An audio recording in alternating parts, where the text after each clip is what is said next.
जानिए हर सच की कहानी दिनेश ठक्कर की जुबान आपके अपने नेशनल न्यूज इंडिया पर। ये बापूजी के साथ बहुत बड़ा षड्यंत्र है, बहुत बड़ा षड्यंत्र है। मतलब जो प्रेजेंट टाइम में हमारी हिंदूवादी सरकार है ना, सबसे बड़ा रोल तो उसी का है। वो तो कहने के लिए है, मोहरा तो कांग्रेस को बनाया गया 2013 में वोट लेने के लिए। 13 साल बापूजी को क्या अंदर वहाँ पे क्यों है? वहाँ पे आगे तो आपने क्या किया उनके लिए? जब आप भाई हिंदुत्व की सरकार थी, बापू हिंदुत्व के रक्षक थे, वो जेल में क्यों है? सबसे बड़ा प्रश्न ये है। हम ये मानते हैं ये एक बहुत बड़ा षड्यंत्र है। बापूजी को झूठे केस में फंसाया गया है, लेकिन जितने बेधर्मी अधर्मी राक्षस हैं उनकी मंशा कभी पूरी होने वाली नहीं है। मैं अपना अनुभव बता रहा हूँ। 2008 में मैंने दीक्षा ली, उससे पूर्व का जीवन राक्षसों से भी बुरा था। मैं अपना अनुभव बता रहा हूँ, इतना क्रिमिनल, इतना सब कुछ था। लेकिन 2008 में हमने हरिद्वार में जब दीक्षा बापू के चरणों में गए। क्या करते थे मतलब? मैं मतलब कि हमारी गुंडाई करने, हमारा मारपीट गुंडाई ये वो। एक समय ऐसा था कि इनकाउंटर होने की नौबत थी, लेकिन 2008 में मैं दीक्षा ली, बस वहीं से मेरा जीवन परिवर्तित हो गया। रावण से भी बुरा था मेरी वो स्थिति थी। रावण भी इतना पाप नहीं जितना पाप मैं किया था। मैं अपना अनुभव बता रहा हूँ। और 2008 के बाद जब दीक्षा ली भाई, उसी दिन से मेरी भाग की लकीरें बदल गई। मैं जबकि हम बापू को पहले जानते भी नहीं थे, मानते भी नहीं थे, लेकिन ऋषि प्रसाद पढ़ने के बाद हमारी गुरु में आस्था हुई और हम हरिद्वार में 2008 में दीक्षा लेने गए और उसी दिन से मेरी भाग की लकीरें बदल गई। आज टाटा मोटर्स पंतनगर उत्तराखंड में नौकरी कर रहा हूँ और सालाना पैकेज 8 लाख का है। जबकि 2000 की नौकरी उस समय नहीं मिलती थी, 2000 की नौकरी नहीं मिलती थी। लखनऊ में घूमता रहता था, नहीं मिलती थी।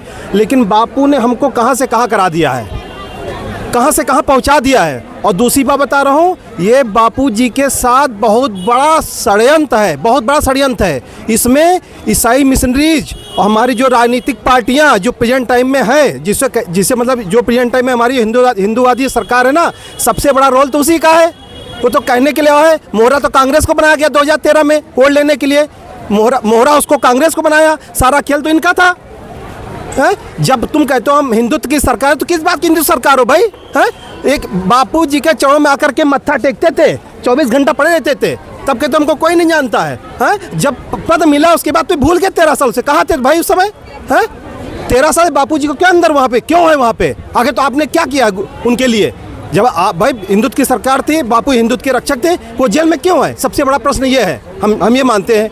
और रही भाई ये तो बापू जी का खेल है, लेकिन ठीक है खेल है अलग की बात, लेकिन तुम्हारा क्या दायित्व है? वैसे हमको गुरुजी से जो कुछ मिला, तो आज गुरु सेवा जो गुरुजी करवाते हो कर रहा हूँ मैं, चाहे उत्तराखंड में करूँ, चाहे लखनऊ में, चाहे मैं सब कुछ करता हूँ। एक ही बार बापू के दर्शन किए, दीक्षा ली, जीवन परिवर्तन एक बार करने से भाग की लकीरें चोर से मतलब कि क्या बना दे, हमको वर्णन नहीं कर सकते। बापू ने हमको वो चीज़ दिया है, हम इसका वर्णन तो अनंत जन्मों में नहीं चुकाएंगे अपने गुरु। बापू जी का छोटा सा मिशन चलता है, जैसे भी 14 फरवरी को माता पिता पूजन चल रहा है, ये कितना बड़ा है?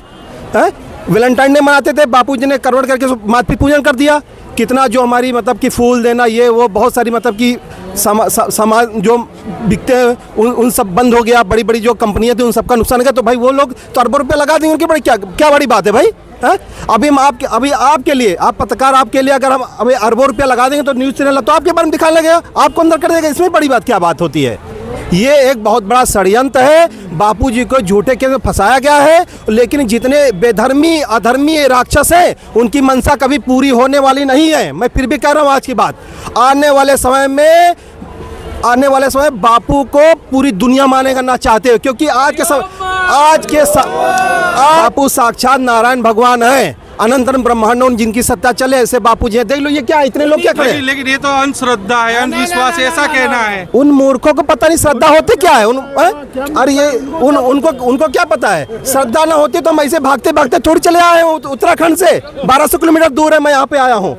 मैं इसलिए भागते बताया हूँ, हमको कुछ मिला है ना, इसलिए मैं आया हूँ ना, हमको कुछ मिला है। क्या लगता है मतलब तोड़ पाएंगे संत आसाराम जी बापू ये षड्यंत्र का चक्रव्यूह और आ पाएंगे बाहर निर्दोष? क्या लगता है मतलब? बापू जी निर्दोष थे, निर्दोष है, निर्दोष ही रहेंगे।